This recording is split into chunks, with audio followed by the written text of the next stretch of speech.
for joining me. Of course. I'm very excited for this. It's gonna be different. I'm not exactly sure what direction maybe this podcast is gonna go. I've talked to Brandon, and he wants to keep the vision open for it, and I think it's a good idea.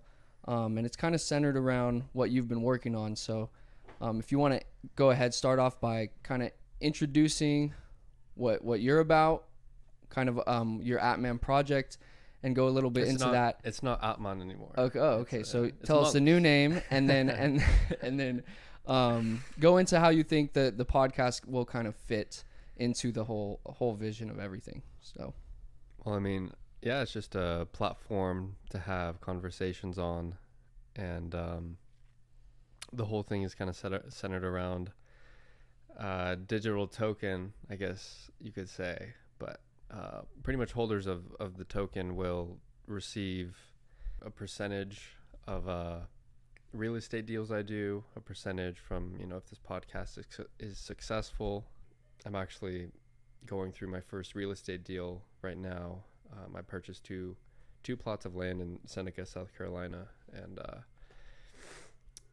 we should be closing on those soon. So all of the holders will be receiving, I think, and there's no number percentage that I've disclosed. But they're just basically having a piece in your vision and what you're doing. So one thing that I enjoy about the project is the spirituality side of it. I know that spirituality, psychedelics, destiny, faith, whatever you want to call it, is a big interest of yours. And I can obviously see that, kind of play out into fruition in the project. So give us a background of how you kind of came to be interested in psychedelics, how you became interested in spirituality, thinking about life and destiny.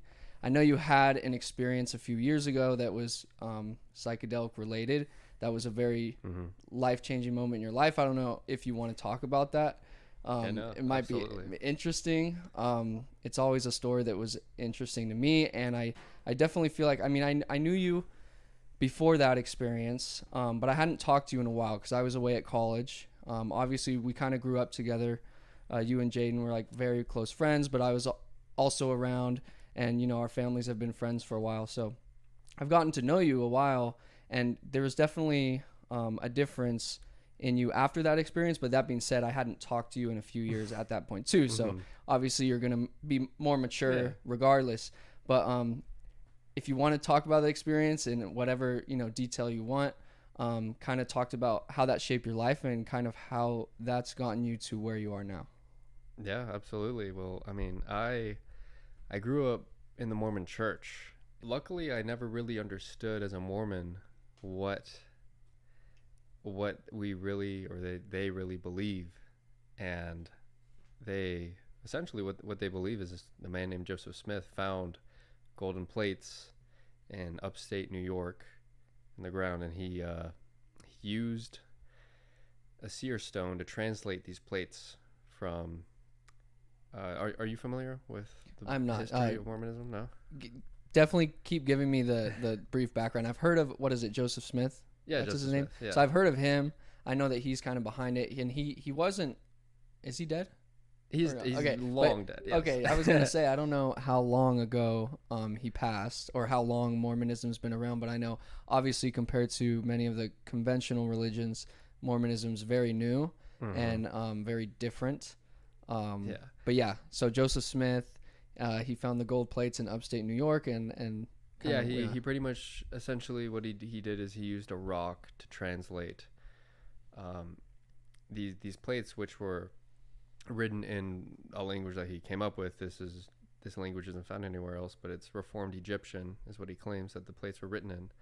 And he would take this seer stone, this rock, which it depends on who you ask, but I've had missionaries over to my house multiple times, and we have good conversations, and they know that I'm no longer a member of the church, but they say that the rock that he used was not it's funny because it's like he's still using a rock in both cases, but the prior case was he used to use a rock to find buried treasure. He would stick this rock in a top hat, look into the hat, and this rock would reveal to him the belongings of somebody who had lost their stuff. And the theory is that he would actually steal their stuff and hide it, and he would come up to them and offer his service. And he did that before he started Mormonism. And even his wife's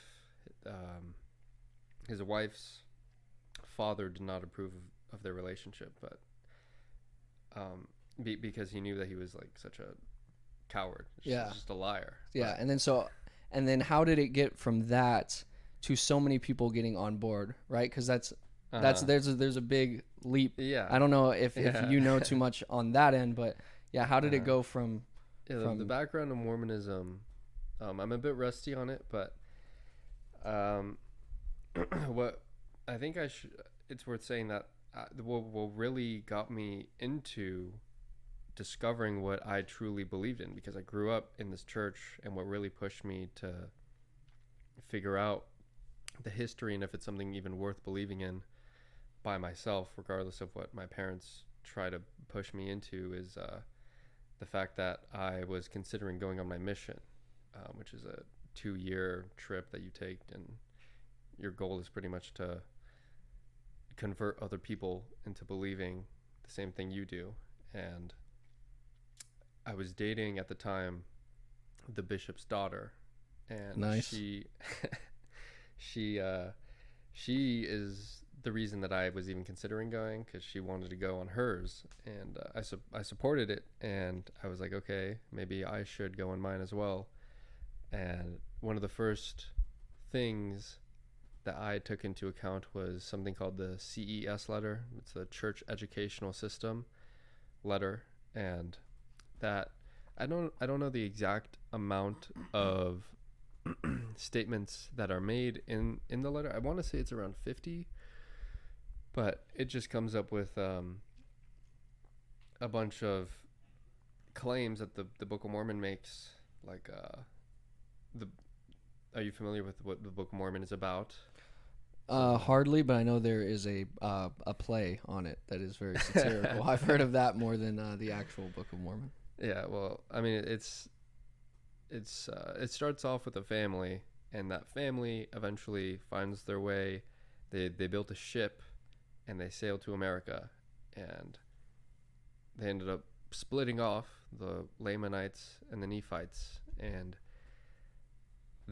one of the points that the CES letter makes is that there is no found evidence of these tribes living in America, when there's evidence of smaller tribes, way smaller tribes living in America, when these communities of very large numbers of people, there's just absolutely no evidence of them. There's no evidence of the animals that were used in the book living in America at the time. There's just a lot. There's the CS letter is a very long letter, and that was my introduction to good reasons to not believe in Mormonism.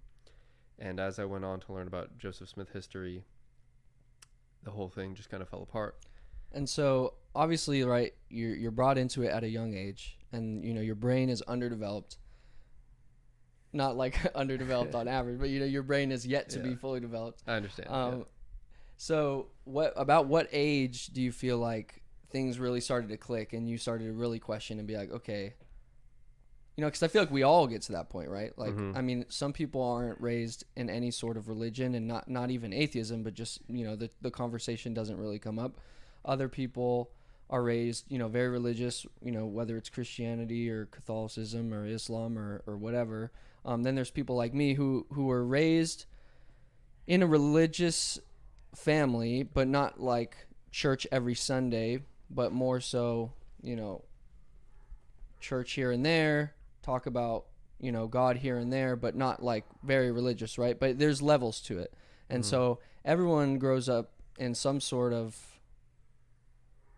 religious background or lack thereof. And then you start getting to that age where you start to really think for yourself and try to maybe think of reality or destiny outside of, you know, what you've learned in your family, and more so, especially nowadays with the internet, looking up different ideas, and shit. So Yeah, I was around 18 at the time, and I my goal, once I kind of discovered that Mormonism was not something that made any sense to me in any way. And I think that there's something to be said about what you just said, the way that people are brought up and raised, and because what I now believe in is, you know, more so spirituality. yeah, And and I assume your beliefs, like I would describe myself too, they're not complete yet, right? Like you're kind of still curious and still searching and still researching and still asking yourself those questions. Would you think that's accurate, or do you feel pretty I think kind of that set, my I guess? direct experience with reality is one where I'm pretty confident that not like I've discovered what the meaning of existence is, or where I know anything more than any other given person, but I just know that I can find myself no matter what level of suffering I experience. I can find that I'm okay because of what I have experienced through suffering. Yeah. 'Cause And so, and I know in part you're alluding to that experience that you had on psilocybin a while ago, and I know that was a life-changing experience for you. So were you starting to have these sort of thoughts about, you know, your upbringing in Mormonism and your faith before that experience, or and then that experience kind of exacerbated it, or was this still not really on your mind? Maybe you kind of had strayed away from Mormonism at that point, but you weren't necessarily like thinking about it too much at that point. Was that event what changed everything, or were you kind of already on that trajectory and then that experience just exacerbated it? What would you say probably was more likely? Well, the only reason I got into psychedelics was for fun. I had you know, I grew up Mormon, and I had never really drank alcohol, never smoked weed, never did anything. So at this point, you're kind of moving away from the Mormonism, kind of experimenting with different things, kind of letting loose a little bit, because you've kind of felt like you're starting to break away from that mold. Yeah. And my high at the time was being in a relationship with the bishop's daughter, essentially. And that's where I got, you know, that being in that relationship meant a lot to me, and I didn't want to lose that, regardless of what my beliefs were. And I ended up losing it. So and you losing the relationship or the beliefs or both. And then I was going to ask, while you're dating the bishop's daughter, right? At the same time, you're kind of, you know, questioning your faith background, right? So are you telling her this? Does she understand? Like, are you letting her know, hey, like, I'm not so sure about this or this? Oh, yeah. Or are you playing the Mormon part and you're like, no, when I'm around her, I'm 100% Mormon, and you're gonna go with it because you know what that meant? Like, did you have to play the part around her, or were you kind of open about you not really believing in Mormonism as much? I was straightforward with her about the discoveries that I was making about the developing understanding of the fact that I was falling out of the church, and I didn't think that what she believed in made any sense. But my perspective on the reason she believes in what she believes in, and her family's choice, and we could even dive deeper into the fact that, you know, choice and free will and the deeper mechanics of what that even really means. But looking back at myself before I had experienced psychosis, I just have a different perspective on the reasons she believes in what she believes in. and I was falling out of that belief, and I wanted her to follow me. And even now, I still think that the logic, because essentially what it comes down to is faith, the belief in something that like essentially can't be proven. And I mean, you could say that we all live by faith to a certain extent, but the leap that Mormons make is, especially, it just flies in the face of the evidence given to Joseph Smith history, the claims being made, the prophet. Even to this day, they believe that there was a prophet who speaks directly to God.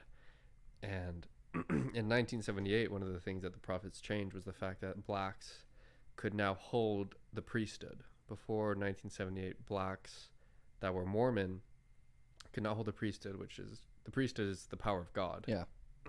But yeah, I had talked to her, and I was hoping to convince her that I thought that she would have a better life outside of Mormonism, and I cared about her enough to try, and I guess that kind of led me to a fault. And this was all before psychosis, so you're already questioning your faith. You're already questioning reality. You're already curious about, you know. Honestly, it didn't even have anything to do with reality. I think a lot of my discovery was kind of rooted in my ego, and I had just felt like I had been lied to, and I now have the responsibility of helping the first person I could think of, which was my girlfriend at the time. Like,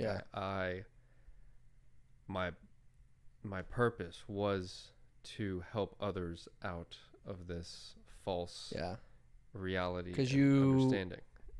Correct me if I'm wrong, but at this point, you're kind of looking at it as a cult, basically. Absolutely, right? Yeah. So, I still think it is, and I think essentially all religion is very cult-like, and then I would argue Mormonism a lot more than others, because isn't like Mormonism, aren't people very judgmental of each other? I mean, I guess with a lot, every religion, people are judgmental, but in Mormonism, like if you step out of line, aren't people pretty quick to try to like put you back into place, right? Or am I wrong? Yeah, absolutely. Yeah. Especially if you've been a member for a long time, people start to see you fall away.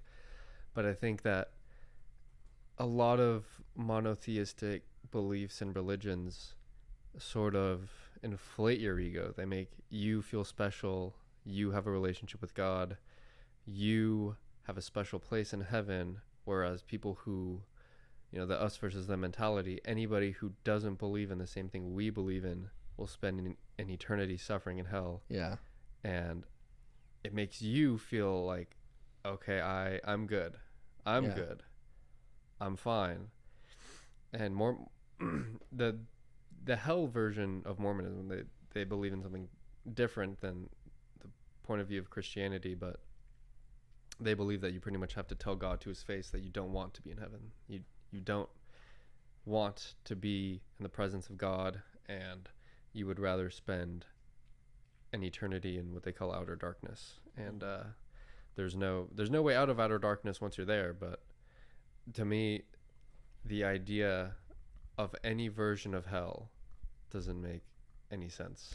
And that my understanding of what hell is comes from my direct experience of what it's like to be in hellish states of consciousness. Yeah, and to suffer, right? Which we've all suffered, some more than others. Some have reached higher intense levels of suffering. And so, yeah, it's like you feel like when, you know, it could be a number of things happening, but also a mental state, right? Any sort of psychosis where you feel like you're suffering to the extreme or to the maximum that you could suffer. So when you think of that, you're like, okay, well, how would hell be different, right? Because I'm already suffering more, and at least in that moment, right, more than you could imagine suffering more. So then you could compare that to hell. And I feel like, and I'll go into my religious beliefs maybe in another episode and when we dive more deep into it, but it's weird. And I'll definitely consider myself still curious and asking questions and kind of forming what exactly what I believe. But even though I do, to a degree, believe in faith and religion, for some reason I feel like afterlife isn't a part of that. Like I don't Heaven and hell? like Is that heaven and hell. Like for to me, there's something that tells me like that the afterlife isn't the point. And if you're thinking about heaven or hell, you're kind of missing the point. And I don't even know how to articulate that, but that's more just like a feeling I have to where, like, I feel like that's a good even start. when I pray, even when I put my faith in what I believe God is, I still, for some reason, an afterlife to me like doesn't make sense. I feel like the experience you have on Earth is supposed to be kind of Mhm. your whole experience, and I feel like there's moments when you're on Earth where you're experiencing heaven. I mean, think of like the perfect day where you're with your family, you're with people you love, you're in the you have a great view, you just ate good food, right? And you're sitting there and you're like, wow, like I'm so happy right now, like I'm with the people I care about. Nothing else could make me more happy. Like, how would that not be considered kind of a slice of heaven? And exactly how you were saying, when you reach any sort of mental state that's like extreme intense suffering, that could be considered hell. And so to me, it's like I feel like you can experience both on Earth, and I don't know, an afterlife. I feel like the afterlife is kind of the cope and the caveat of like, oh, if I do this, then I'll make it to here. But something in me tells me that, like, if you're thinking about the afterlife, you're kind of missing the point. But again, I don't really know how to articulate that too much, and we'll definitely get into it more, kind of, yeah, down the future or whatever. So the people want to know, and we've talked about this psychosis experience, and you sound like you're willing and open and free to talk about it. Do you want to explain like what happened on Yeah. that day, if you feel like that kind of is an integral part of who you are and your story, and how you've come to a lot of the conclusions you are now? Because I know that experience has been the foundation for a lot of Yeah. what you've reflected on, and asked yourself a lot of questions. So I know I've heard the story, I'm sure. I don't think you've I'm heard sure. all of it. Okay, I so don't, walk me yeah. through. I'll start you off. So what substance, who had it, where were you, and what was the idea going into it, and what did it turn into? And I'll let Yeah. you. Well, like I said, Go for a I had while. I was actually going through a breakup at the time with the bishop's daughter, and I had a previous experience smoking 710 wax, and that ended up hospitalizing me. But that experience, I didn't. It was so extreme that I didn't think anything of it. I didn't, because there's what happened in reality, and then there's what happened in my head.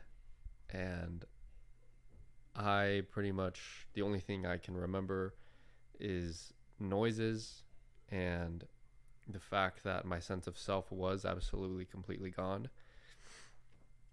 And I don't think that there's much to be said about that experience, just because it's And you this would is the first one, right? With the yeah, when this you was took a before big dab, psilocybin. basically. It was, yeah, my lungs started burning, and my sense of time completely faded, and my sense of self eventually was gone as well. And then I just woke up in the hospital. But that, yeah, and just for how old were you at this point? I Like was 19, 19 I or was 20? 18. I was about to turn 19. Okay. And that I didn't know that that was even possible, so I didn't even think anything of it. And You're talking about like your ego dissolving. You didn't think yeah, that was possible. Okay. yeah, I was extremely curious about what had happened, but I didn't even know where to begin an explanation. But later on, I would find like, oh, that other people's experiences have aligned with that, and that's probably what happened to me. But with psilocybin, even to this day, I haven't done it too many times, twice, but the first time I had taken 2 grams, and And you were here, or where were you? yeah, I was I was at my house, Uh-huh. and Did you have friends over or?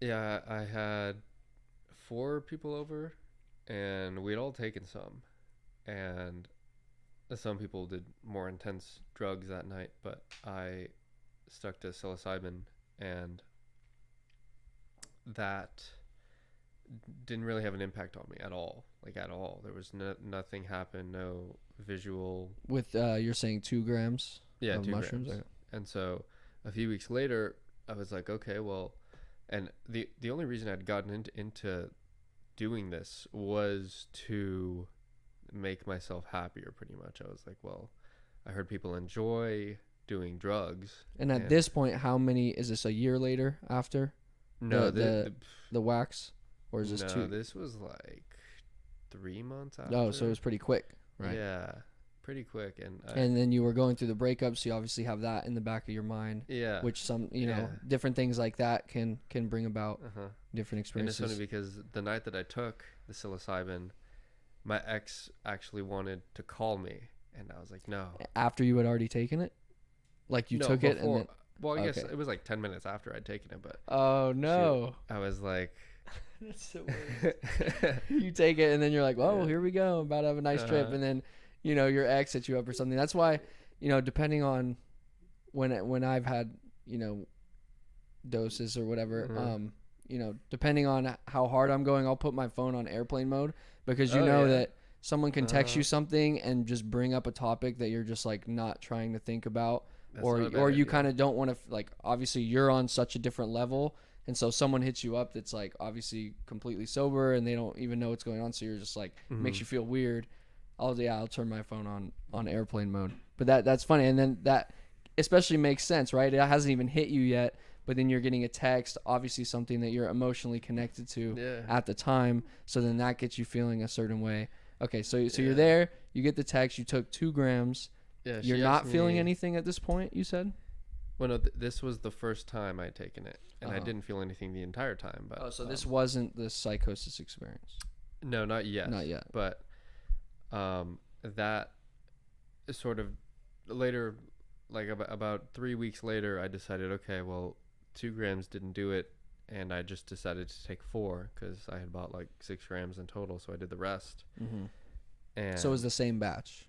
yeah, too. same everything, and I didn't feel it probably until like 2 hours in, but once I began to, it hit me instantly. It was like I took it, hung around the house for probably about an hour, and then we went to dinner. We went and got some ramen, and I come After you back. took 4 grams, you're out at dinner? That's Yeah. crazy. Is it? I didn't know what I was doing. Well, for me, I mean, especially being in a public place with people who are technically like not supposed to know. Like if the like I'd be chill at the table with my buddies, like, oh yeah, we're chill. But then the waitress would come, and then I'd be like, oh shit, like, am I acting weird? Like, Yeah. just being in public, especially off that amount, at least for me, Yeah. would be intense. Looking back, But at that point, probably- it hadn't hit you yet at the restaurant, right? I or didn't. you I felt didn't pretty know. fine? I'd never been high, so I wasn't like, oh, what should I feel? I just didn't know if it hit me. But later on in the night, so we go get the ramen. We come back, and I lay in bed and we're talking, and the conversation. This was about 3 months after I had the weed experience, Mm-hmm. and we're sitting in bed, and then my brother refers back to that experience. Ooh, okay. And then that's when it instantly, my high in that moment hit me, and I just start remembering what it was like to be in that sort of ego death. And now at that Just- point, you're on a substance that's more intense in that regard of ego death. Yeah. And then I start to like, what happened was, I had previously, about a week before this, I had played a game, which is a stupid game, but it's called the pen game. That's what they were calling it. I don't know if you're familiar with that. Mm-mm. Or you can give a very brief Yeah. explanation. It's not a very complicated game. Essentially, what the game is about is you know a word, and this word is said before you start speaking. And so the word is listen. And so Every time, or just every time, that's in it? every time. It has to be every time, because that people start to catch on. You say, listen, I can play the pen game. Can you play the pen game? And then if you don't say listen before you say I can play the pen game, then it's like, I know you don't know how to play the pen game. You know, I actually remember, I don't think it was the exact verbiage, but I remember some shit like that in middle school or early high school where the point of the game is you had to say a word before you continue, and everyone would be like, what the fuck? Like, how do you play this shit? Like, you guys are being so confusing, and then you finally get it, and as soon as you get it, you want to do it to the next person who doesn't know. Exactly. So I do remember something along that. Yeah. And during my high, my brother kept saying, listen, listen, listen. And then the psychedelic mindset that I was in was like, okay, he knows something I don't. And my brother, because he's playing that game, and then that can exacerbate paranoia, right? Where you're like, are they fucking with me? Or do they? Yeah. Oh, okay. And so that that was after we had been talking about my past experience, and then he said that, and then that's when I just started assuming what he was trying to communicate to me, like, and my assumptions were that. And I think it's worth mentioning that once I was hearing him say listen, and there was another girl with us in my room. It was me, my brother, and another girl. And she saw my reaction to my brother saying listen, listen. And I was like, wait, I think I know what you're trying to tell me. And this was all in my head. I was like going crazy. It's psychosis. And then so she's sitting there like, she had never done drugs. Does this have to do with me or something? Maybe she had never done drugs. And did she do it that night or no? No, never, at any point. And so she, being confused, looked at us and was like, what are you guys talking about? And I knew that she had never done drugs. And so I was like, oh, she's never done drugs, so she doesn't know, like, what we're talking about. Because I'm high. My brother has been high multiple times. Yeah. He's like, and... He's the dab wizard, so. Yeah. And he has done a lot of psychedelics, but... it was like, okay, I now understand something he knows, and he's trying to communicate it to me through this game that we're playing, essentially.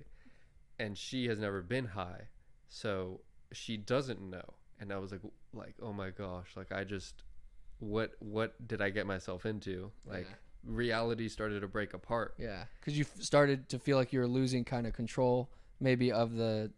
Well, I just thought that whatever I had taken, the drugs that I had done, I was the feeling that something about my base understanding of reality and what it is was absolutely just off. Like, I was completely wrong my entire life, and I thought that that's what he was trying to communicate to me. And then I had asked him, like, I pretty much asked him to leave the room because I was like just freaking out. And I was kind of left to my own thoughts in my bed, which, like, was not good. I was just like, oh, like, I'm in hell. Because I was questioning religion at the time. I just loved Mormonism. I'd gone through a breakup. And, that night wasn't very good. And then one thing about being on psilocybin, especially, and I can more speak to that because I've just had more experiences with that. Once you do get into sort of this, like, once your mind kind of latches on to a certain sensation or a feeling or a topic, it's very, like, you try to fight it and you try to pull yourself off of that and onto something else, but it's very hard. Like, so when something gets brought up and he says the listen thing, and then there's an awkward moment where she doesn't know what you guys are talking about and that, and then it feels like weird and awkward. It's very hard to pull your mindset out of that. That's because it's very intense. Yeah, I understand what you're saying, but it wasn't even awkward. It was just the fact that she had never done the drug, and she doesn't know the realization that I'm having because of that. The information. And that gave you some sort of anxiety? It pushed my illusion that I guess, in my opinion, it's not an illusion, but I don't think that my brother was trying to communicate something to me, but I knew that he had done drugs, so I knew that I was undergoing an experience that he had an understanding could relate to. Right. But she couldn't even comprehend what was happening to me. And so that pushed whatever I was believing in at the time even more. Mm-hmm. And it wasn't even awkward. It was the fact that she doesn't know what I'm about to undergo. Yeah. And I didn't even know before I had done this drug that this was what I was in for. Yeah. And that sort of made it worse, because it's Yeah. like, this is real. This is actually happening. And that's why I mentioned that. Because you have kind of both. You have the person that's been there before, the person that's never been there before, and then you're in the middle Mhm. going from that to that, and you're Yeah. like, oh shit, I'm moving from this, never experiencing, don't even know that this sort of state of mind is possible, into what this person's already done. It's clicking for me and becoming more real. Exactly. Basically. Okay. Yes. Yeah. And that's when And then my mind then the was- realizations just start flooding in from there. Yeah. And I was up until probably like 6 a.m, and I had taken the drug at like 9 Yeah. at night, and I had a really hard time falling asleep. But yeah, that entire night was just anxiety, and it was a bad trip. But So the that thing- wasn't on the surface exactly as intense as the THC overdose, right? Because the psychosis that you went through, you never had to go to the hospital or anything, right? You were just here. And then yeah, for psychosis, no. and then I when never- you when you took the dab and you basically overdosed THC, that's when you actually had a physical kind of like freak out and then had to be I taken pretty to much the hospital. yeah, I pretty much blacked out. Yeah, but And with the there- psychosis, that didn't happen. Nothing. Or No, my brain never.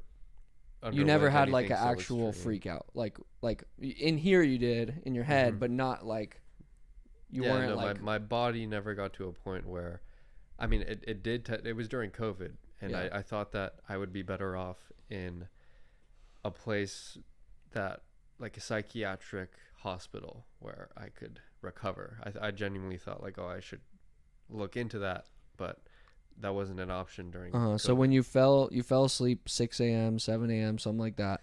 When you wake up, are you right? Obviously you're not as high anymore because it's been a long time since you've taken it. Mm. It's leaving your body, whatever. But at that point, so you go to sleep, you wake up for the first time after tripping. What's your mindset like then? Because obviously you were still in some sort of like mental harm, because at that point you were like, I need to speak to a psychologist. it wasn't immediately after. So I woke up the next morning, and I would say I was relatively fine. You're just I glad it was operated- over, basically. Yeah, I was pretty much just glad it was over, and I did not do my research going into this experience, and I thought that what I had went through was something that because I'd only ever heard good things about this drug. People take it at raves, people go to festivals and take it, and they have a good experience. And I was like, what in the world happened to me? Like, why did this happen? And I began explaining it to my friends, and they didn't think much of it.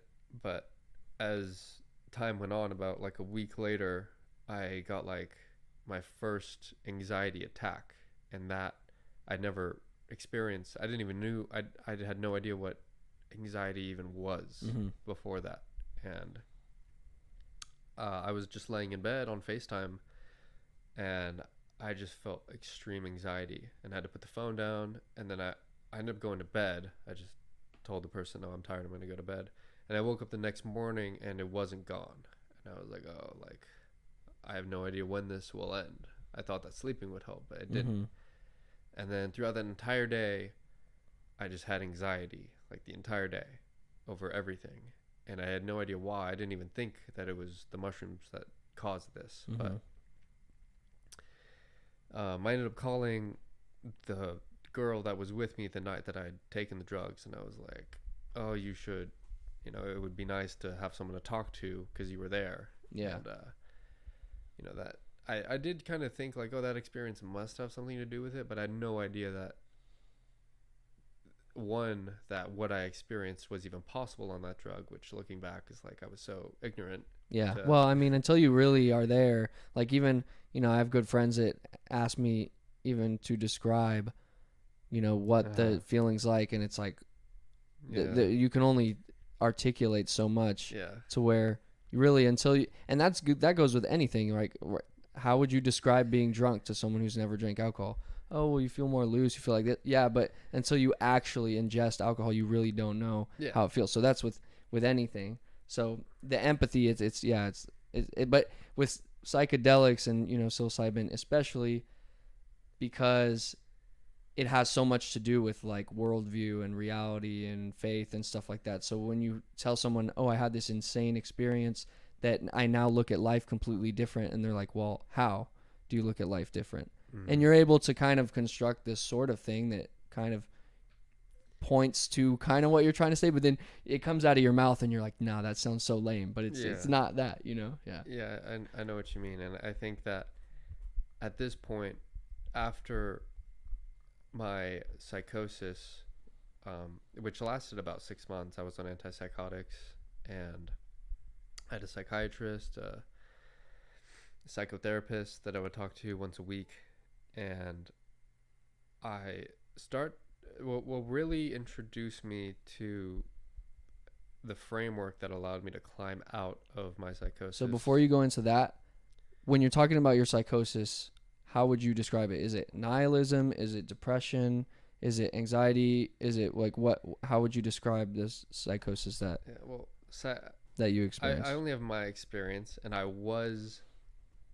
spoke to a psychiatrist, and he was like, "Yeah, you are going through psychosis," and I was prescribed Risperdal, which is an antipsychotic, and my psychosis was essentially my point of view of what reality was so meaningless and negative, and there was just no point. I would just wake up. So like extreme intense nihilism in a way that you couldn't climb out of. To the point I was so nihilistic to the point where I literally thought like reality was going to fade away. Like nothing made any sense. A lot of the reasoning behind every emotion I had was just a deep sense of feeling as if my consciousness not only didn't have any meaning, but any meaning I could come up with was to suffer. Like this suffering is the point of any, like the only thing that made sense was death. Like the death is like the only escape. Yeah. And it's like coming to the logical conclusion of that is a hard pill to swallow. And I wouldn't even say the antipsychotics helped. The psychiatrist didn't help. The psychotherapist didn't help. I think what really helped me was coming up with a logical framework, which other people may even consider illogical. But Sam Harris's book on spirituality, Waking Up, yeah, that is what led me.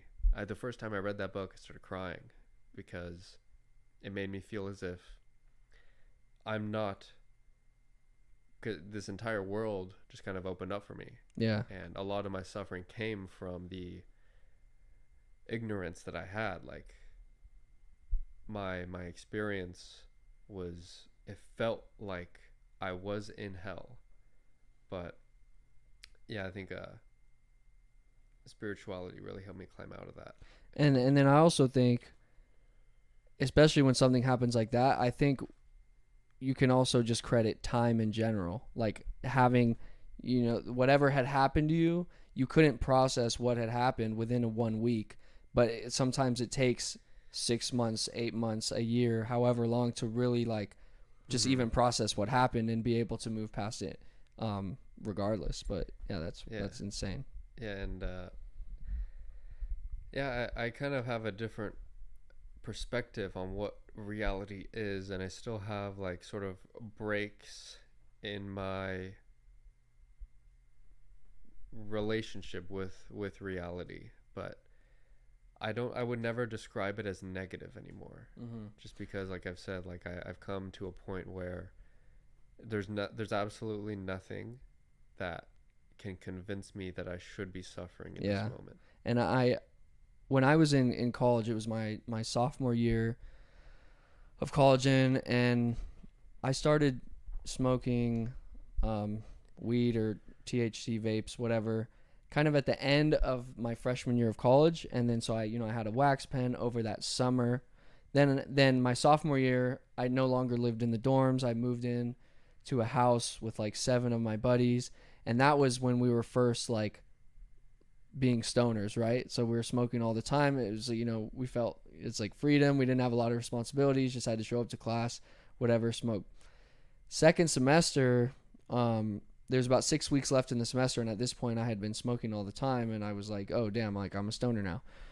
So then I was like, I want to take the rest of the semester off and not smoke. And so I went 6 weeks without smoking, and then went through finals, finished my last final. So obviously I was like, okay, I'm like down to smoking. And so we smoked a few blunts at the house. I was like super high. We went over to our SIG house, which was like our fraternity house, went in my buddy's room there, and then took like this huge bong rip. And at that point I had gotten like way, way, way too high, especially I hadn't smoked in like 6 months. And then it all just flooded back. And even now, it doesn't take a lot for me to be too high. But at this point, I'm like so used to like knowing like my own self and like what's a good level or whatever. But anyways, I'm sitting in this room, and I had like a super, super like more intense than I've ever had, like this deja vu experience. I was like, but I couldn't tell if it was like I have been here before or if I had been here in a dream. And it felt like I was like, dude, I swear, like I saw this in a dream, like, and so that like it gave me a ton of anxiety, and it was like super intense. And then so it happened like a couple more times after that. Like I thought it was weird, but then I got high again, and then I remember being in my bed, and my roommate like went and got something from the mini fridge, and I was like, dude, like I've seen that before, like I dreamt this or something, and it like really freaked me out. And, I did a lot of like research online and stuff. And I heard a lot about people talking about when you regularly use THC and then you stop for a long time and then you come back and you use it like really heavily, that kind of thing can happen. And I don't know if you've heard the term of like derealization or depersonalization. It's kind of like this detachment from like your senses, to where you could be going about your day, and instead of you feeling like you're the one in control, you kind of feel like you're watching yourself live your life, like you're like watching a movie of a person going through. And the reason why I brought that up is because kind of how you were saying with like that nihilism that you couldn't seem to get out of. There was a good like 5-6 month period where I was like really stuck in that like derealization kind of phase. And it would be funny because like it was only when I was like in my own head. So say I was like in line at In-N-Out, right? And I'm sitting in line with kind of nothing to do, and I can feel myself being detached and being like, oh my gosh, I feel anxious, whatever. Then it's my turn to order, and I'm like talking with the person, and when I'm distracted, I wouldn't really feel it, and then because I'm like distracted, occupied with something else, and then I would come out of it, and then kind of go back to it. But it did cause me like a lot of anxiety, and I would just always have these feelings of like, yeah, deja vu, derealization, depersonalization. But then I researched a lot on the topic. And apparently it is very like correlated with anxiety. Like if you feel anxious, it's kind of more common, at least at that point, to feel like detachment. And I haven't really felt, I mean, that was when I was like 19, 20. And so that was kind of when I was first like, I mean, you're still like, in my eyes, a kid at that point, kind of forming your adult confidence and reality and stuff. But I remember that being like a long period of time where I'm like, I just can't seem to just like drag myself out of this. And then, and I think, smoking THC didn't help either. And I think, but then I was afraid to like stop it because I was like, oh, if I start again, is that going to happen again and all this? But it is weird. It's hard going through a period like that where you wake up every day and it's kind of like a battle, and it's like you're kind of, and at least with me, I felt like I'm going a little, like you did too, but like I was like, am I going a little crazy? Why am I feeling all this detachment? I would feel like I'm in a room of people, but then like I don't know, it was just a very weird experience. And I remember even having like talks with my mom about it and stuff, because it got to that point where I was like, all right, I got to tell like someone I really trust. And then And then also it made it so I had a brain injury when I was 16. Like it was not like super intense, but I got like it was football practice, but it wasn't even like we weren't even tackling or using pads. It was like 7-on-7 where you're not wearing any pads. Long story short, me and the receiver both go up for a ball and I'm trying to intercept it and I landed on my back. So I was pretty high up in the air. I landed on my back and then when I landed, my head smacked against the ground and I was apparently knocked out for like 45 seconds to a minute. Yeah. Like knocked out cold. They said my arms went stiff, everything. Jeez. And so I woke up on the Granite Hills like football field like Yeah. what the fuck? They're asking me all these questions. I didn't know like what day it was, nothing like that. And then so when I was having all these like thoughts and experiences of like derealization and detachment, it gave me a lot of anxiety because I was like, I had that brain injury. Like maybe that fucked something up in my head. And so I ended up like to make myself feel better, like I set up an appointment with the neurologist, but I framed it like, oh, I had a brain injury a few years ago. I just want to do a check, kind of make sure everything's okay. But then they did tests on me. They're like, nope, like you're completely fine. Everything's fine. And then so at that point, I'm like, okay, this is all in my head. Like I need to kind of get a grip.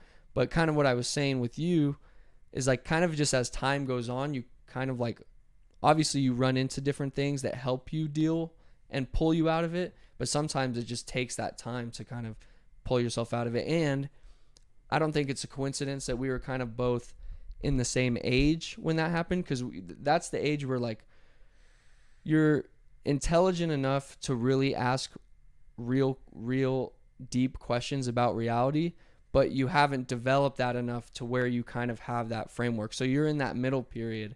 And it, does that make sense? Yeah. I hope that, a lot of the kids I know that are my age aren't necessarily what you just described, but I would say that I know a lot of people in the first place. But like that 18, 19, and even like early 20.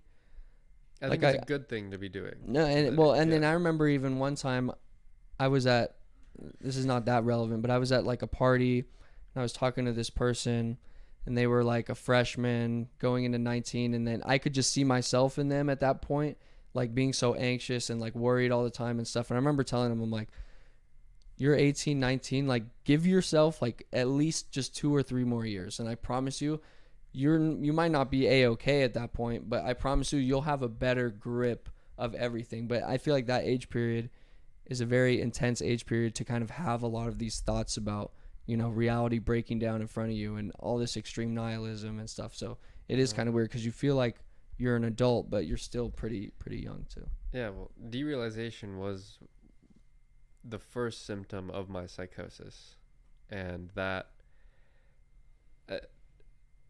sort of made me, my framework around derealization and the anxiety that I experienced from it was the fact like it would just get so much worse because I would be doing something that would make me feel as if I was in control of my body, and then I would get anxiety because of it, and then my reaction was to do something other than the thing I was doing that caused me anxiety. But then I would also come to the realization that like, oh, I didn't even choose to do that. I didn't choose to change the thing that caused my anxiety, and it was just like a staircase only going up of anxiety that like just led to more and more derealization of, no matter what I do, there's no escaping this. And then I questioned my free will, and I was like, and I know Sam Harris talks a lot about free will. Yeah. Right. Yeah. And I don't think that when you're in that state of anxiety and suffering, it's hard to balance, because I've been on both spectrums where free will logically doesn't make any sense. But I think the only reason, I mean, do you believe in free will? I feel like it depends how you define it, but exactly that's where like that's always the answer, right? Like what are you? Because when it comes to consciousness, it's like what are we defining? What atom in our body is the production of every sensation? Well, and then I think that kind of brings me back to a point where, like, when it's not just about the age, but right when we're at that age, when we're first asking ourselves these crazy questions, when we're first experimenting with different substances that put you in different states of consciousness that you've never experienced before, you're asking yourself all these questions. There's all this anxiety, and I feel like a lot of the anxiety comes from, like, oh, I don't have free will. Like, what does that mean? Oh my gosh, like, that's so scary. But then it's like you get to a point where you're like, yeah, I might not have free will, but like, fuck it. Like, you're just like, you're here regardless. And then so you almost become like, at first, a lot of these thoughts scare you or scare us. And then you almost get to a point where it's not like you don't think that those things are true anymore, but you're more so just like, oh, okay, like, I understand why I think that. I understand that could be true. I'm okay with that being true if it is, so, but I feel like when you're first being exposed to all these new different experiences, it's overwhelming, and you're asking yourself, like, is this right? Like, am I supposed to feel this way? But then you as time goes on, you do kind of start to accept things, and you go, yeah, like, maybe I don't have free will, and maybe that used to give me anxiety to think about, but now I'm at an age or at a point mentally where I could or couldn't, and either way, it's not really going to scare me or anything like that. Yeah. I think the thing that was so bad about my experience and my perspective of why I wanted free will was the fact that the experience that I was having of consciousness was suffering. Like, all reality had to offer was suffering. There was nothing else. And if I am stuck in this suffering, if there's nothing I can do about it, then why even live anymore? It was like I came to the logical conclusion that, like, life isn't worth living because the only option is suffering. And to be going through that, you have to come up with your own reasons to live. And these reasons have nothing to do with your ego, not even this reality, because this all this reality has to offer suffering. Yeah. It's more so like your relationship with consciousness and the framework that you view what it even means to be conscious. So what would you say is your motivation to live today? I would say the first motivation, the first thing that made sense to me as to why I should keep living is the fact that I'm one day going to die anyway. And if I continue to live, I will, I don't know, I didn't know when the suffering would end, but there's more chances that it would end the longer I live. And a lot of my suffering came from the idea that the reality that I'm living in isn't real. Yeah. And not only is this reality not real, but all it has to offer is suffering. And so that's like why death made a lot of sense to me. Like, I should pretty much like commit suicide was like the only logical thing that made sense. But like, I think it's worth really thinking about that. Like, just imagine that you came to the logical conclusion, like, oh, I should commit suicide. I should. Yeah. This is the only logical thing to do. And that was just kind of something that my reasoning behind that, the letting go of that thought, was the fact that my life wasn't that bad. It was just the thoughts that were arising in my head. I might not be in control of. Yeah. But this is like a Buddhism, Hinduism philosophy. It's just like, thought is essentially the root cause of all suffering and like attachment. Yeah. And I need to learn to just almost a skilled version of derealization. Yeah. And learning to attach yourself from thought and or become self-aware of emotions and thoughts, basically. Yes. And I think Sam Harris's book was sort of my introduction to meditation, and a different way of viewing different philosophies, because growing up in the Western world, it's a monotheistic religion with Christianity, Catholicism, Mormonism. I'd only been familiar with those, but waking up was my introduction to Eastern philosophy, and I think that a lot of what Eastern philosophy has to offer helps with the suffering that I went through. And, yeah. Because especially Buddhism is all centered around self-awareness, as to where Christianity and similar religions are more so centered around obedience as opposed to self-awareness and enlightenment. It's more like, if you believe in this monotheistic God, and if you follow what this God says and you're obedient, and especially with Christianity, you're allowed to mess up because he'll forgive you. But at the end of the day, it's about, are you living in the framework that that God wants you to live in, right? As opposed to with Buddhism, and I'm not educated on the other, I wouldn't even say I'm educated on Buddhism, but I know a little bit about it. But I know there's obviously Confucianism and Hinduism and Taoism. But I know with Buddhism, it's more, it's centered around self-awareness and enlightenment. So because Buddhism, right, there is no God in Buddhism, right? It's more like you reach nirvana through yourself, or we're all God. Maybe that's kind of like that, is that everyone is technically God. To be conscious is to be God. You could argue that. Well, the Buddha, and this is where, when you get into religion, it's the claims being made by the Christianity camp versus Buddhism is that when you take, these are both religions, and when you take the claims being made by someone who is Christian, they're claiming that, you could say, God's son or God himself came down and sacrificed his son, or he sacrificed himself to himself, and you believe that that was necessary for your spiritual and eternal well-being. And the claim being made on that end, if you can find a good enough reason to believe that, I'd like to hear it. But the Buddha is essentially just the man who woke up. He became aware, self-aware, like we previously had talked about. The thoughts and suffering. The Buddha has a quote. The pain is certain, suffering is not.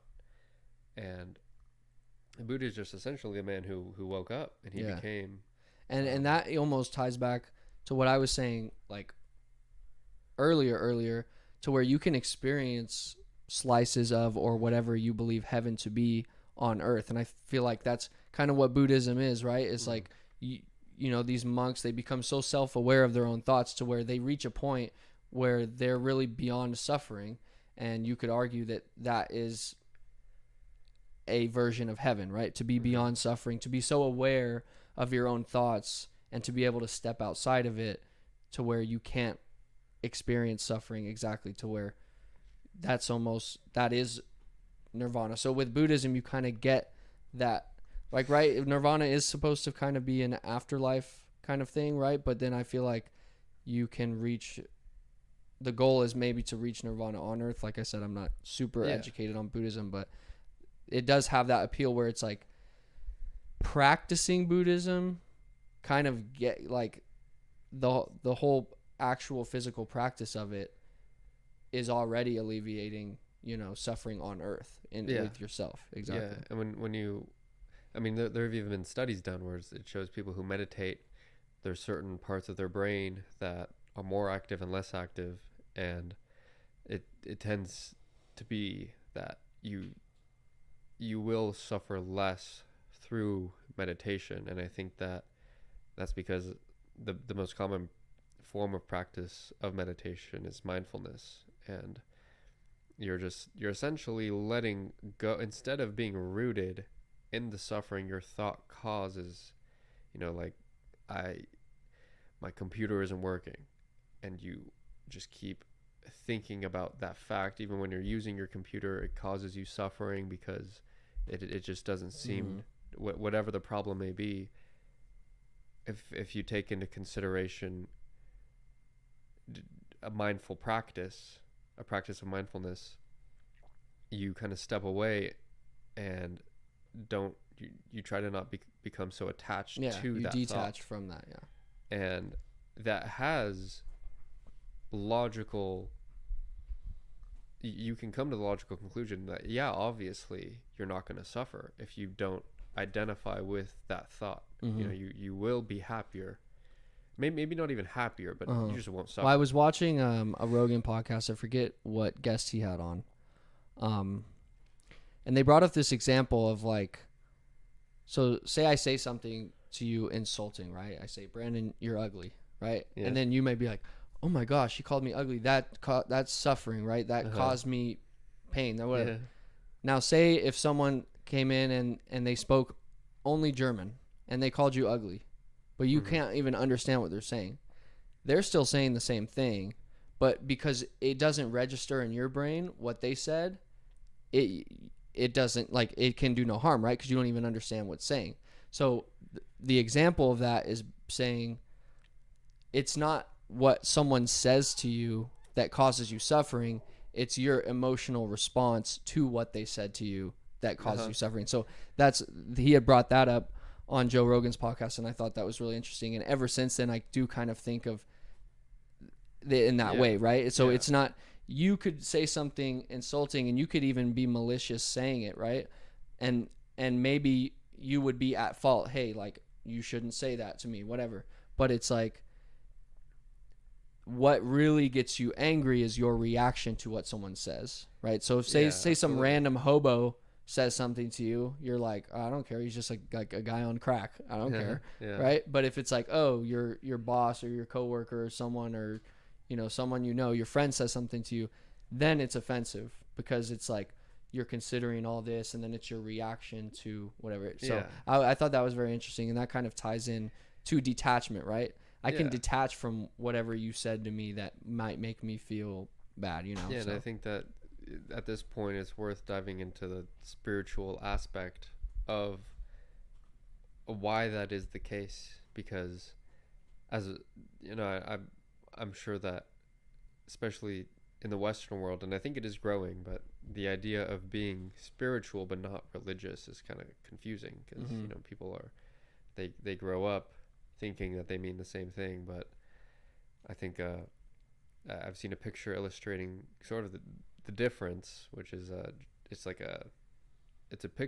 a drawing of the ocean, and it's in the water, and there's a fish bowl with a fish inside of it, and then there's just a fish swimming in the ocean. And I thought that was like a good illustration of what sort of the differences between spirituality and religion, because religion offers you dogmas and frameworks and rules that are essentially predetermined, and you follow them off of faith.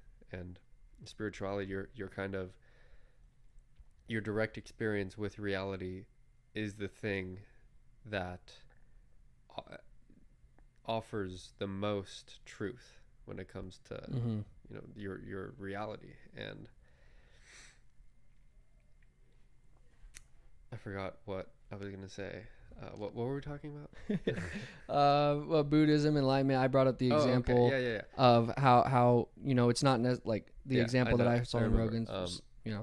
Just the idea of your ego, because even to find something insulting, you kind of have to have an attachment to the idea of who you are. Yeah. And because if I called you ugly, not in your presence, but in the presence of, let's say, your brother, and he agreed with me, he isn't hurt by that statement, but it's the fact that we kind of have this idea of you being ugly in our heads. And we both agree. Really, bro? But you have an idea that doesn't align with our idea of you. Yeah. But that idea is only another thought. It's only another fiction. Yeah, exactly. Head. And then you could even turn it around and say, I'm like, oh, Brandon, you're short. And you're not short. You're like, that doesn't bother me at all. But if I say, oh, Brandon, you're ugly, you're like, am I? Like, it's like, because that's something that's less concrete. So it's like, oh, if you go someone who's super fit, right? They go to the gym every day and you're like, oh, bro, you're looking fat. And they're like, okay, like, you're weird. I know I'm not fat, you know? So, but yeah, it's just funny because it's like the things that we're more sensitive to are the things that like we question the most about ourselves, right?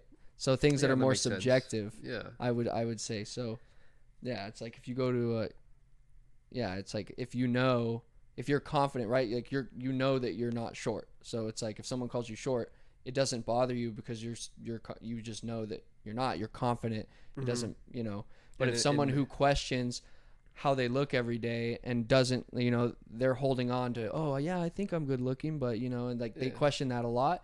Then if someone comes in and says, oh yeah, you're ugly, then it's like, oh shit, you just hit me in a vulnerable point because I already questioned this myself, and now you're saying it, so it's like makes me worry about it more. And kind of in that way, that's kind of how I view religion, specifically like Christianity and Mormonism. It's like there's nothing that you can come up with that I haven't already come to the conclusion of based on just months of not just suffering but contemplation and doing my own research. And I don't do you believe in God yourself? I do believe in God. I say I'm still working out what exactly that is. I do pray. I do think praying is healthy. I think having a religious framework to kind of look upon is healthy for most people, not everyone, but I feel like it's healthy in that if you're the own judgment of your own, if you're the own judge of your own morality, then it's completely arbitrary. You can create your own, like, right? So if I'm like, if you're judging that what's right or wrong, then anything you do that could be wrong, you're the one that's judging it. So then that just gives you kind of the freedom to live however. Now, people like you, people like me or whoever who are curious about this stuff and who enjoy thinking and contemplating about faith and reality and kind of coming up with their own moral frameworks and who really dive into it, I don't think I don't think you need religion because you just understand and you're curious. You're already asking yourself these questions. You're already interested in faith and all that. For most people, I think it's healthy for them to have a moral background that religion can provide. That's why I often say I identify as a Christian, right? Because I don't know if I believe that Jesus was the Son of God. I find that hard to convince myself that Christianity has the story right and all the other thousands of religions don't. That being said, I enjoy going to my Christian church. I enjoy hearing them, say what they have to say. I feel like it's a time every single week where I come and I reflect on what I've done right and what I've done wrong. And I'm at a point where, I'm confident enough in my own beliefs where the pastor could say, oh, well, you're doing this and that's wrong. And I'm like, no, I think I have my right thing. But I do try to at least allude back to it and kind of at least test myself with that judgment. But yeah, I enjoy the community of religion. My family's religious, so it brings me closer with them, my mother and my grandparents and all that, and my aunt and cousins. And so I think religion's healthy in that it brings people together, it brings communities together. It takes a little bit of responsibility off your shoulders, right? And you could look at that negatively and be like, oh, well, why do you need, but like for most people, it's like when you're in a really fucking hard situation and you're, some intense things happen to you or your family, maybe when you go up and you pray, maybe that does nothing. But I think even the act of praying and just like, you can even say it's like, it's I'm trying to find the right words. Like, I think praying, even if there isn't a God or if there's no one listening, is healthy anyways, because you're just asking for something and you're more so framing the reality in the way that like, okay, not all of the weight of the world is on me. I can just do my best and put the faith in the universe or in God that everything's going to be okay, Yeah. So that's why I say I identify as a Christian, right? I don't know if Noah got all the animals on his boat. That's a lot harder for me to believe. So I definitely believe in a higher power. I believe in a God. What a God is, I don't really know. I'm still working on that, but I do like enjoy identifying with the Christian faith. I can honestly say, like, I enjoy going to church. I Mm-hmm. enjoy hearing what they have to say. I enjoy praying. It makes me feel good, even if it in reality it's not doing anything. Um, and there's kind of like, yeah, like that, just the ability for everyone to, for it to bring family together in community. And I think a lot of people need that in their life, but when it gets ugly is when it starts getting super strict and like way too judgmental. And right, you're in the Mormon church and you mess up and everyone's, cold to you. And I had a friend, who's also Mormon, and he had a child out of wedlock, and he said he got shunned from the church for like 3 months or something. Oh, So they absolutely. wouldn't talk to him Oh for, my and then gosh. like, see, that's when it gets like unhealthy. Then you're like really judging. But if you're like, hey, this is what we try to live by. If you step out of line, it's okay. Just try to reflect on it. Try to be better every day. And I don't think Mm-hmm. there's any harm in that. But yeah, for people who really like to dive deep into spirituality and consciousness and all that, I think religion's pretty pointless at that point, because you kind of already have an idea of like your own spirituality. But most people don't have an idea of their own spirituality. And it, So it, I would it say, takes a yeah. lot to get to that point because you kind of have to know what that suffer.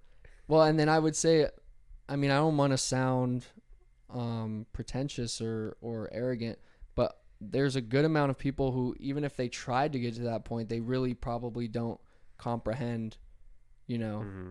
Yeah, and everything. I think And that it takes a very curious and dedicated person to really want to like dive into it. yeah, and I think when you take into account like the claims being made by religion, essentially, or if you have a religious practice, it's almost comparable to like dieting. Like if you do not follow a diet and you, let's say you only eat fast food and you don't really have any caloric restriction, you will most likely gain weight.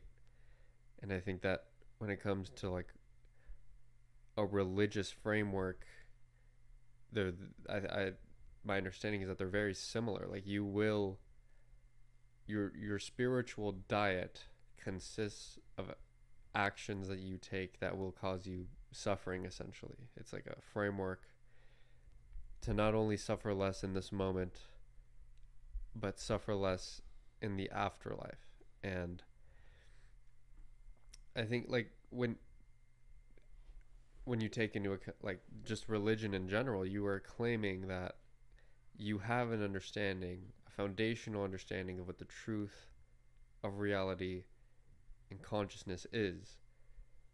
And that isn't something that I think should be taken off of faith. Like Mm-hmm. Terence McKenna has a quote, like your understanding of the universe and consciousness, the only thing that should matter about your understanding is your direct experience, because all that really matters is your direct experience with consciousness. Nothing.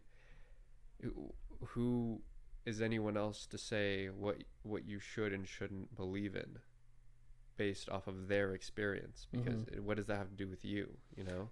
Well, and then see, that's kind of what I was saying with Christianity is I'm not really attracted to the part where it's like, here's the belief of how everything came, here's the belief of where we go when we die, here's the belief of what happens if you do good and you please God, he'll bring you here, and if you upset or disappoint or whatever God, then you're going to go to here, hell. The earth was created in this many days, blah blah blah. Like that's not really the part of religion that I attach to, like the faith part, which is kind of funny, right? Like I have my own like curated kind of version, but to me Christianity, it sounds Yeah, God. whatever, God but was to wrong me on it's all more that. like a community, and you could even call it like cult has a bad reputation, and definitely Christianity can be very cultish in certain senses, but the way that I deal with Christianity and the way that my family deals with Christianity, it's not very cultish to where, oh, if you you did something that's sinful, you're going to be shamed. It's more like, here's what you should kind of try to be, right? And then you're going to show up on Sunday. They're going to talk about a topic. We're going to dive into it. We're going to talk about how maybe you can do better in this topic, right? And you don't have to take every single word. Like when I show up on to church on a Sunday, like I'm not taking everything that pastor says and I'm like, oh, I have to be like this. But A, it's a perspective. And then B, yeah, the framework isn't like, I don't box myself in with the framework of being like, if I do this, I'm a sinner and I'm bad and I should be ashamed of that, right? But it's more like we'll have these conversations, and then there's kind of like a general theme, and you can kind of look and reflect and be like, okay, am I behaving that way? Do I want to behave that way? To me, I see Christianity more as like kind of like, it sounds weird, but like a club, you know, where it's like we kind of all do believe in this, you know, kind of same framework of how you should kind of treat people, but I'm not like, in terms of like where we go when we die, how we got here, the origin of consciousness. Like, I don't look to Christianity for that. That's more of like spirituality to me. So Christianity to me is more like, so do you believe community and reflection, and everyone kind of, I don't know, just like food for the soul, basically. But it's not necessarily like the end all be all. This is where we're going when we die. This is whatever. So yeah, I would say my biggest problem with religion isn't even the fact that, you know, you could say that it causes war. The church has been in conflict, you know, just the classic, the priest, you know, and the young children, and there's a lot that religion, there's a lot of suffering that religion has caused. I kind of want to push back a little bit on that, because I feel like religion always gets painted this way. I feel like, so right, when it comes to the wars and stuff, right, I feel like a lot of these wars, like, I'm not a historian or whatever, but right, like, people have this perception that so much of the wars that occurred throughout history were because of religion, and I think that's more incorrect. I think more of the time you have two different nations, or, you know, countries of people or monarchies or whatever, who believe in different religions, and then their leaders are in sort of, they're going to go to war for, you know, power, for influence, for resources, but then they'll use religion kind of as a pretext. So say I'm the king, right? And then I have there's another king over there, and I want all the land he has. He has very fertile land, fertile farms, whatever. And we're Christian, and they're Muslim, right? And this is just a hypothetical situation. Me as the king, I know that I want to take over his land. I want his farms. I want his resources, or whatever.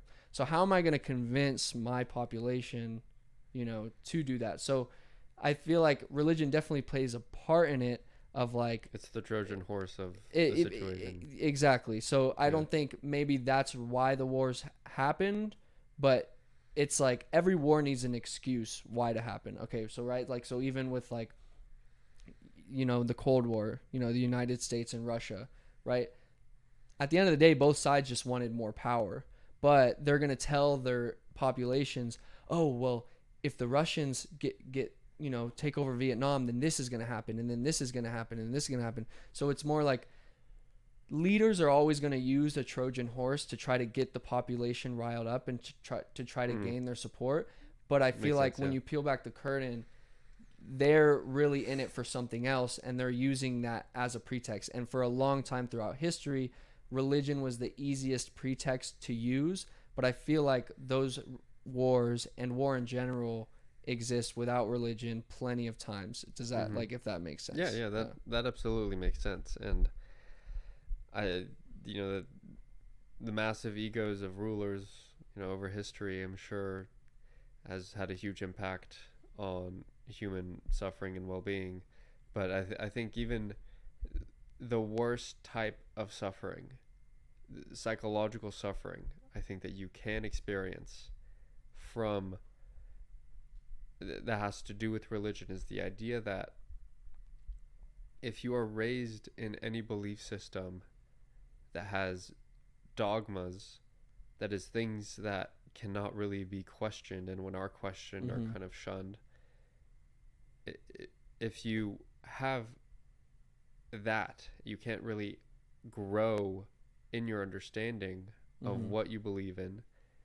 And if you want to be, if you want to fully believe in the thing that you say you believe in, I feel as if you will eventually, like I did, come out of the thing that you say you believe in. And I think that sort of, when you crawl out of religion, you're not left with much to believe in. Like the suffering that can cause you is pretty tremendous.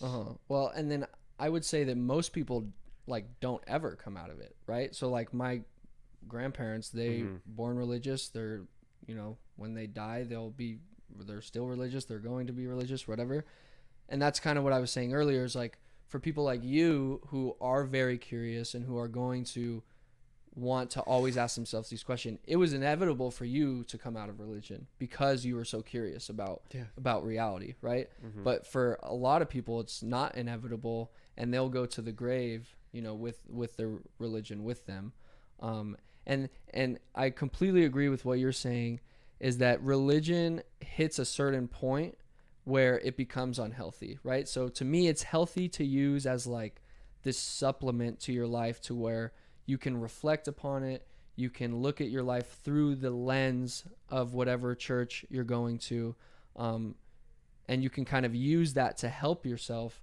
But then it hits a certain point where it becomes very dogmatic and very strict and shameful. And that's when it gets unhealthy. And that's when you're really being boxed in, because you feel like, you know, you can't step out of line without God judging you, you know. And then so there's definitely a point where I believe it goes from like healthy community with a set of ideas that you can use to look at your life through and build this framework. And you don't always have to be completely adherent to it, but you can look upon it for answers when you need them. But then you take it a little bit farther, and it's like, you better live like this. If you're stepping out of line, you're going to suffer for all of eternity in hell, right? And then you're like, you bring upon this paranoia of like, God's watching me, I can't do anything bad, you know? So well, that's how I see it. Does your family believe that is the case? Like, how would you say that you are, your beliefs? I would feel like the generations that are older, right? Like my mom's generation, my grandmother's generation, they're more of the actual firm believers in the Christian faith, where we go when we die. I would say me, I know one of my siblings isn't, I mean, they all go to church at some point, but, you know, I know they have different opinions, but I feel like, especially my brother, he's kind of in the same boat as me, to where he doesn't believe every single thing. Because I've had very, very brief conversations with him about it, and I'd be down to even, you know, if we have him on the podcast, dive into it. Yeah. But I think he's more of the camp that I'm in, to where it's like he sees Christianity as like this supplement to his life that he can look to for answers, and that can help him where he needs it. And he can go to church on Sunday and kind of get that refreshment of like, all right, here's a topic, let's talk about it, and let's see how, you know, it relates to me, and see if there's anything I can get out of it. But it's not like, he's not hardline like, oh, I believe that this is where we go when we die, and this and this and this. So I think that that's a more macro trend in society too, is like people our age who identify with religion are a little bit more loose on it, you know. But and in the same breath, I have no interest in trying to convince my mom, my aunt, my grandparents. I have no interest in trying to convince them otherwise. I don't think it really helps anything. Yeah, I think it definitely, religion provides them a lot of security, which is great, and that's one of its benefits. But yeah, I don't have an interest in trying to pull them away from that. But I definitely have my own idea of Christianity and religion. Yeah. It's so interesting, because I feel as if I wanted to, if I was willing to go any length, I probably could convince anyone I wanted to that their beliefs are not what they think they are. Maybe not anyone you wanted to. Especially I old could. people, dude. Old people, they are set in their freaking I'm ways. talking about like potential. Like if I really want, if my only goal in life was to convince someone, I think I could, and I could go any length, like giving them psilocybin. But a lot of people, what or if they don't DM. want to be convinced and they're like, nope, shut up. I don't want to hear it. I Like, would there's a lot of slip people that are some- going to be like that. I would you know? slip some psilocybin into their tea Yeah, or yeah. something. And that's a big thing too, you know. It's like our generation has had more psychedelics. I mean, I know the 60s happened and that's where a lot of the experimentation happened, but most people still didn't really dive too much into it. But this generation is a lot more, Mhm. obviously society is a lot more open Yeah. to the use of those kind of things. But yeah, I'm sure if my grandma ate 5 grams of mushrooms, then yeah, Oh, yeah, she exactly. might start to question some of the stuff. But you know, that's never gonna happen. But Yeah, well, would you even want it to happen? no. And then Uh-huh. like, because it's like they, especially her, she's so firm and strong in her faith, and I think it's great for her. It helps her. You know, it's what she wakes up in the morning and goes to sleep at night believing. And So if one Um, day she came to your house and said, "I took it willingly, and I'm now questioning it," how would you view that situation? well, I mean, of course we'd have a conversation, Yeah? and then she would Okay. probably come to some. So you wouldn't very- push her back down? and No, be but like, I don't think that's ever gonna happen. Like, Yeah. I don't think my grandma's gonna walk in and yeah, tell me probably not. she just took an eighth. But that's funny to think Makes about. sense. So. Yeah. Well, all right, man. This has been an amazing conversation. I think it's actually gotten me very excited for the future of this podcast. I Yeah. don't know how long we've been going, but I know we've been going a long Yeah, it's time, about an hour and a half. and it's been Perfect. very, very natural, very genuine, and Yeah, I yeah, appreciate you. this is awesome. Yeah, thank you for doing this with me. Yeah.